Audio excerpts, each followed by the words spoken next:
Ladies and gentlemen, boys and girls, we have a new Menace patch. The redacted update is here, and there is a lot to talk about.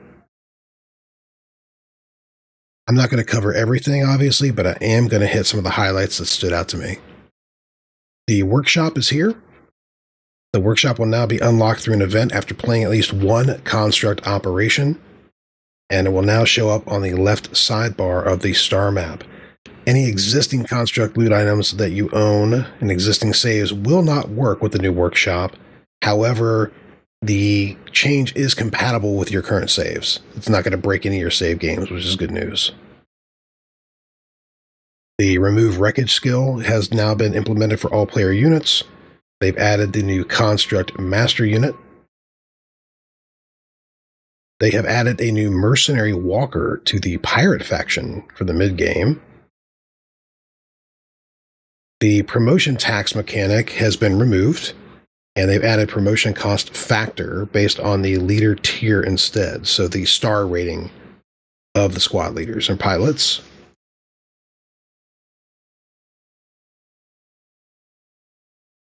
The constructs have all been completely overhauled and reworked.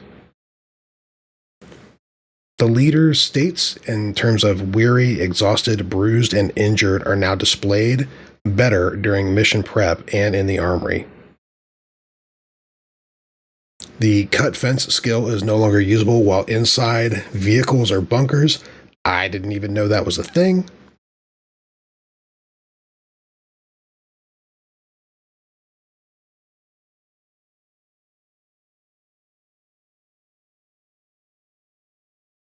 We get into some bug fixes. They have fixed auto supplies to now provide the correct amount of supplies, so that's great. That should actually be working as intended and give you more of a benefit. Rend ammo decreased damage instead of increasing it, which has now been fixed. That's great. I didn't even realize that was a thing, so that should make rend ammo far more useful, which is good news. It is now no longer possible to gain AP by combining certain accessories and perks. Again, exploit early, exploit often, I guess. I didn't see it, so I don't know what I'll be missing, but sounds like it was a needed fix.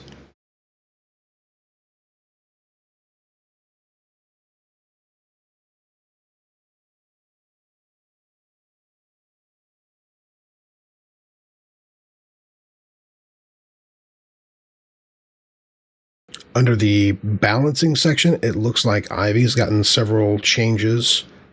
Her barrage perk now increases AP reduction from 10 to 15. They reduced her perk Lucky Shot. The AP cost is now down to 30. Increased the movement cost reduction of her Shoot and Scoot perk from 4 to 6.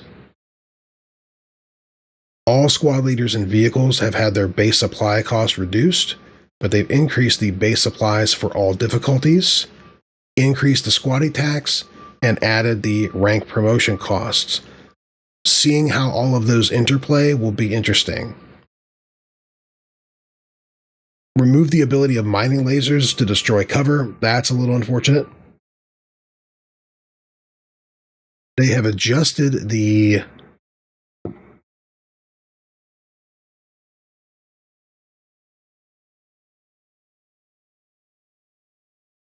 deployable laser turret vision range from 11 to 8. That's an unfortunate change in my opinion because the laser turret's vision was kind of the one thing it had going for it. It's really like a one-round distraction scout that maybe gets a shot or two off unless you are putting it behind enemy lines and protecting it intentionally. A lot of times I find it just gets evaporated way too quickly under enemy fire. So the vision range was really what I was using it for in most cases. So having that reduced is a little unfortunate in my opinion. Reduced authority hiring costs from 30 to 20 for all squad leaders and pilots, but we've increased negative discipline impact on low authority. Those two changes combined are interesting because they've made it far easier for you to recruit pilots and squad leaders and not go into a negative discipline situation, but now they have increased the impact of negative discipline on low authority. You have to pay way more attention to it than you did before. Set maximum lootable enemies per mission to 15 flat to combat extreme enemy farming. I don't like that change. Not only does that kind of hurt Jean, and potentially in her ability to use her trinketing ability to help you gain a bit of an economic edge, it also means that there's now no incentive at all to clear the map. Like once you've cleared 15 units, you really have no incentive to do anything more. And I'm really wondering how that's going to impact how players approach the game, because I liked having the risk reward. I liked being able to say, you know what, I'm going to try to get a little, I'm coming out ahead this mission, I want to get just a little bit more. Now with that removed, I don't know that I love it. Because it seems like it's an artificial gate. Like, why wouldn't you?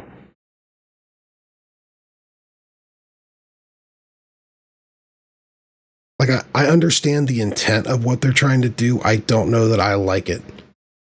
Because I really enjoyed that risk reward. And I really like the idea that you could stick around longer to get some gain, especially when they had so many units just swarming you in some of these missions. It seemed like that was the benefit, that if you could survive, at least you'd clean up. I'm not really a fan of this. Reduced alien loot drop chance from 35% to 25%. Again, an economic nerf perhaps. Not really sure it was needed, but it is what it is. Long operations only show up after 35% campaign progress.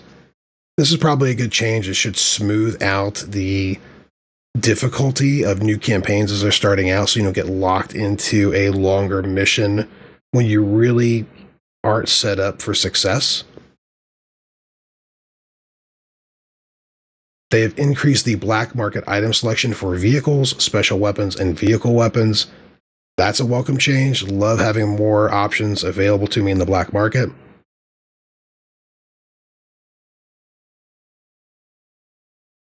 Increased tier 2 rocket launcher range to 10.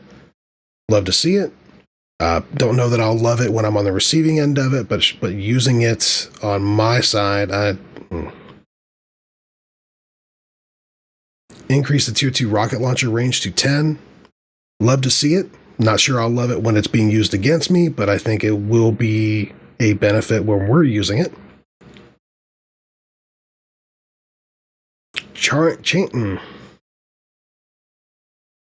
Changed thermite grenade to do 35% of max HP damage instead of 50% of current HP damage. That just makes sense. The thermite grenade didn't make really much sense to use. You had to constantly weigh it out to see if it was even worth throwing it. Now it's going to be immediately useful no matter when you use it.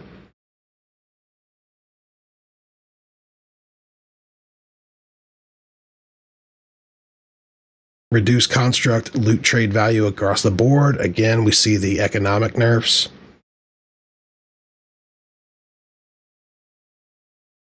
Rebalanced pirate truck, ATV, and light carrier to be more in line. I'm not really sure how to interpret that. I don't know if they mean cost to performance. I'm not really sure.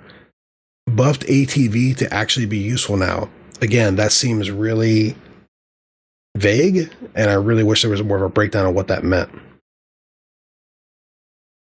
Adjusted ATGM direct fire mode to have 4 tiles minimum range and a -5 accuracy drop-off instead of -3.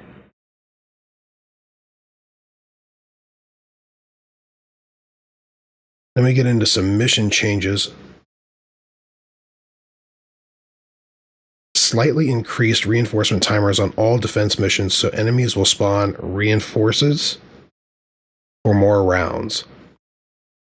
I'm not really sure what this means. If this means you're just throwing more enemies at us during defense missions, then I'm not really a fan, especially because apparently I'm not going to be rewarded for looting more enemies now.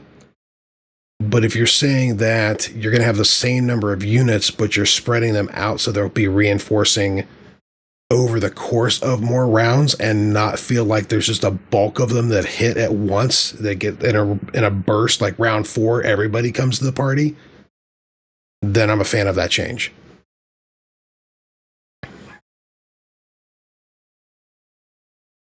Adjusted civilian AP from 80 to 100 across all entities to be in line with other units and make rescue missions a bit easier.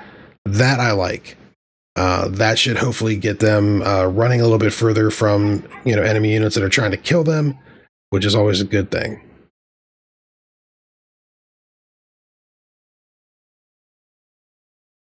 Then there's a host of construct changes in terms of their HP reduction, and accuracy reduction, which is fine by me.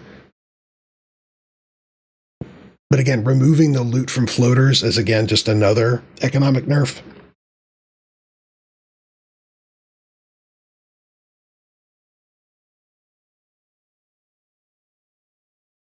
And then there's one thing that jumps out to me under known issues, and that display mode full screen sometimes behaves not as expected after minimizing the game. Until this is fixed, please consider using full screen window instead. All right, fair enough. Again, there's a lot of stuff here I didn't cover. I encourage you to go through and read it. I'll have a link to the patch notes in the description of the video, but I just wanted to jump in because this seems a little more extensive than I was anticipating. There's a lot of good stuff here, but there's some stuff here too that I'm questioning a little bit. We'll have to jump into the game. I'm going to continue on my campaign on Iron Man and Expert, so we'll see how this actually works in practice instead of theory, and hope you'll join me there. See ya.